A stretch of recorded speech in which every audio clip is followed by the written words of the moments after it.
But as it is written, eye hath not seen, nor ear heard, neither have entered into the heart of man the things which God hath prepared for them that love him. But God hath revealed them unto us by his Spirit. When we think about the kingdom, most brothers think of like the small, minute terms. No, but the vastness of the kingdom, the greatness of the kingdom, dealing with the knowledge, wisdom, understanding, and the information alone that we're going to receive when we get to the kingdom. That's on a whole nother level. Life isn't a constant party. Life is a battle, a relentless struggle against mediocrity and excuses. Want to know the secret ingredient that separates winners from dreamers? It's discipline. Discipline isn't pretty or elegant. It isn't a luxurious spa where you relax and feel good about yourself. Discipline is a trench where you face your inner demons, where you decide if you control your destiny or let life dominate you. How many times have you looked in the mirror and told yourself you could do more? How many times have you let the chance to change your life slip by because you felt comfortable in your safety zone? It's time to break those mental shackles and unleash your inner beast. Discipline isn't for the faint of heart. It's for those who are willing to get up when everyone else is asleep. For those who don't seek excuses but solutions. Life waits for no one, and those who succeed aren't the most talented, but the most disciplined. I don't care how you feel today. Are you tired? Discouraged? Are your muscles aching and your mind telling you to give up? Welcome to the club. The difference between winners and losers is that winners act despite how they feel. Discipline is like a muscle, and like any muscle, it needs to be exercised and challenged to grow. It's not about doing what you like, but doing what you need. We're not here to seek momentary pleasure, but to achieve eternal glory. Want to change your lives? Then stop looking for shortcuts and start embracing discomfort. It's not about being perfect, it's about being relentless. Break those self-imposed chains and discover what you're truly capable of. Face the pain, embrace the fatigue, and pursue your goals with insatiable veracity. Discipline is the fuel that ignites the internal fire. Don't seek the approval of others. Seek the approval of the warrior within. There are no shortcuts in the climb to success. Let's imagine our goals as majestic peaks destined to be conquered. How do we reach the summit? With determination, focus, and a hefty dose of self-discipline. Understand that no one else will carry us uphill or train us for the ascent. No, dear friends, it's our own strength and discipline that propel us forward. It's time to take control of our lives and lead our own path. We often seek quick fixes, but the reality is that true success requires constant effort and perseverance. Forget shortcuts and embrace the truth. The easy path is longer and more painful than the hard path. Don't blame others. Don't complain about the world's unfairness. Each of us is the architect of our destiny. Let's choose the path of responsibility, hard work, and sacrifice. This is the path that leads to freedom. Throughout my life, I've never met a successful person who wasn't highly organized. Being organized means getting things done, keeping everything in order, fulfilling your promises, and being punctual. This is crucial for success. Every freedom in your life has a cost, and the price is being disciplined. Discipline is like the root of all good things, but you must apply it to everything, not just getting up early, but in everything you do. Discipline is like training every day to be stronger, faster, more flexible, and healthier. It's a type of training that helps you change your way of thinking and embrace discipline in your life. I don't want anything to control me but myself. To achieve this, I must be very disciplined, ensuring that I am free. When people see me and say, "You get up early, you don't drink alcohol, you don't smoke," I don't do it because I feel superior, but because I want to have control over my life and be free. Being disciplined means being free to me. If you don't train, you won't develop muscle, right? So let me explain. Discipline is something you must practice every day. If you don't do it and lack discipline, you won't achieve much. Diets don't work if you don't follow them. Exercise doesn't yield results if you don't practice it. But when you decide to change and apply those disciplines, your life can change completely. Constant growth is part of life. You don't change just by attending an event or seminar. I train my mind and body, turning it into a lifestyle. It's about applying basic principles over and over again. Getting up at a certain time, doing certain things, preparing your meals, following your habits, and completing your to-do list. When you do these things consistently, you create an efficient day. The more efficient days you have, the more likely you are to achieve success. It's about facing your fears, and that requires discipline. Discipline means taking the harder path, the uphill path, and doing the right thing. Let's make discipline our daily companion.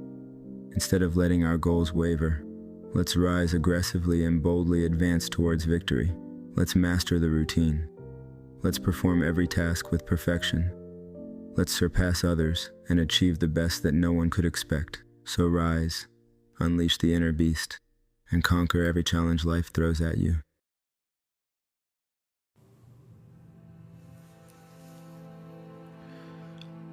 All right, Shalom. First and foremost, I would like to give all praise, honor, and glory unto Yahweh, Bahashem, Yahweh Shah, Bahashem, Kakadash. Double honors unto the apostles and the elders of GMS who rule well, teach well, being great examples to his younger brothers.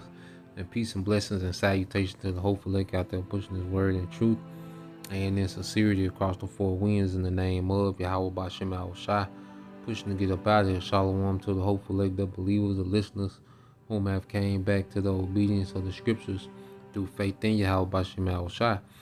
And what I want to get into today, a lesson inspired, by a picture and a quote, that the beloved Captain Shaquat, the Mississippi camp, and he put in the group chat, it's a picture of Elder Abba Bivens, and there was a quote, all right, and when you go into it, that fella start off with that quote, all right, and when you go into it, it says, in order to be a part of this school, you must have the gift. You must control the mind so that lust will not consume your bodies. Okay? And this is a very, heavy, statement. Okay? By a very heavy spirit. Okay? As we know, all right, that Abba Bivens, was Elijah. Okay? John the Baptist. Okay? And you look at the life, that John the Baptist lived, it will be considered stoic. Okay? As he was separated, pretty much from society, and teaching the word, being a forerunner for Yahushua. Okay? And as we, have been born, and attached to this legacy of our forefathers of teaching and prophesying, okay, we take on, this same spirit, being a forerunner to the second coming of Yahushua. Okay? And as we evolve as teachers, we have to evolve as men. We have to grow as men. And that's why I want to start here. Okay? This is 1 Corinthians 13 and 11. When I was a child, I spake as a child, understood as a child, I thought as a child. But when I became a man, I put away childish things. Okay? And we all had to be born again, to come into this faith. No matter how old we were in the world, okay, we had to be born again in the spirit and start all over and be taught everything again. Okay, and we come into the faith, very immature. All right, not knowing we're a part of, not really having, understanding the doctrine. Okay, we come in, pretty much, just, intrigued that we the chosen people, understanding, the names of our power. Okay, the tribes were people of color. Okay, a little history and particular things. But then as we really grow in this thing, we start to understand what we're a part of and what this thing is about. Okay, and understanding, what we're a part of is it helps us, begin to conquer the flesh. Okay, because we understand, all right, hey, that this little temporal situation we in, okay, is not even relevant outside of us, teaching His word. The only thing that we do of value is teaching His word. Everything else is rooted in death. And we have, our daily obligations that we tend to, man, but outside of, maintaining our immediate family, okay, everything else is pretty much death in this society, man. Okay, and that's the mindset that develops as we mature in this thing, man. The way we look at ourselves is different. The way we look at being a father, a husband, okay, a wife, a mother, a brother, okay, it's different. We have a different outlook on everything. The way we look at food, alcohol, being on the scene, like the way we look at everything, okay, begins to change, okay, and we begin to increase in discipline. We become, more reserved. Every brother, grow different, develop different, but we all, should be developing in this thing, man, to where we, because discipline gives us our power back, and discipline pretty much, increases, because there's nothing wrong with particular pleasures, okay, but this society teaches you to run everything to the ground, and discipline pretty much governs the flesh to where when we do indulge, in certain, righteous pleasures, okay, then it's enhanced, man, and it's appreciated more, okay, and we're not a slave to it. You see, this society taught us to be a slave to our lower nature, okay, and that's why the Apostle Paul, okay, you go here to the book of Romans, the 6th chapter. I read in NLT. All right, verse 12. It says, "Don't let sin control the way you live. Don't give in to sinful desires. Do not let any part of your body become an instrument of evil to serve sin. Instead, give yourselves completely, okay, completely to the Most High. For you, all right, were dead, but now you have a new life. So use your whole body as an instrument to do what is right for the glory of the Most High, man." Okay, so now our mindset, as we've matured in this faith, is geared towards the world to come, the righteous age that's to come. And we spend more time, all right, becoming compatible for this righteous age that Yahweh Shai, is bringing to the earth, than to indulging in the flesh of it and participating in this world, man. Okay, these things, the things that we used to idolize, okay, should not continue to have control over us, man.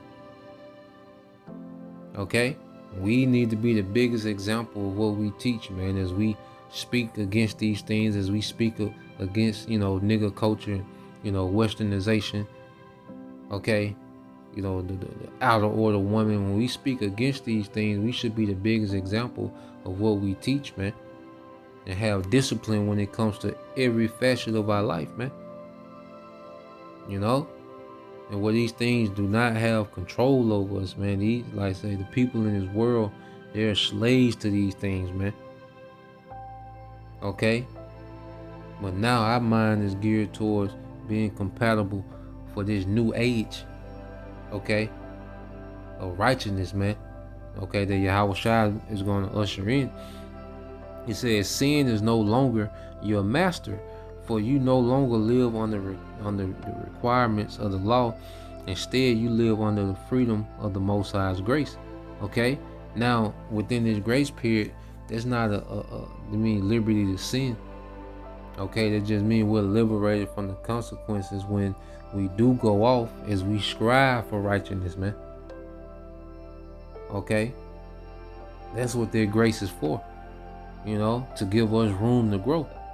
The whole point of grace was for us to have room to grow and conquer the flesh, man. Okay, conquer the lust. It says, verse 16, I'm gonna jump down. It says, don't you realize that you become the slave of whatever you choose to obey? You can be a slave to sin, which leads to death, or you can choose to obey the Most High, which leads to righteous living. Okay, so we don't want to be a slave, all right, to death. Our people are a slave to death, man. Okay, no matter how many overdose or that happens, all right, in Jake community, Jake's still in love with drugs. Okay, no matter how much havoc, okay, that somebody baby mama give him, Jake still is in love with a Keisha in the box. Okay, no matter how much no matter what the consequences is to lust, our people are still a slave to it. How many people done died? That whole saying, "Get rich or die trying." Well, that's a lifestyle. Okay, and our people are slave to that money, which brings clout. And to you, because the intent for people chasing money is for them to indulge in what? Lust. Okay, because what do niggas do when they get money? Okay, women, drugs, liquor, clout, okay, guns. Okay, Jake chased the bag to invest in death. Okay, but we're really learning what it means to live. Okay, we're understanding family structure, the earth. You see, legacy, enterprise, building, like we're really tapped into life, man. Okay, and like I say, pleasure isn't wicked, but discipline is required to really enjoy pleasure and righteousness, man. Without discipline, pleasure becomes a weapon. Okay, that's why you can go to let's go here. It's Sirach 18:30.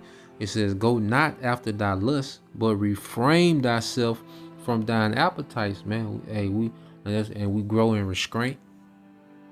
I didn't have nowhere near this type of restraint in the world that I have now, man. And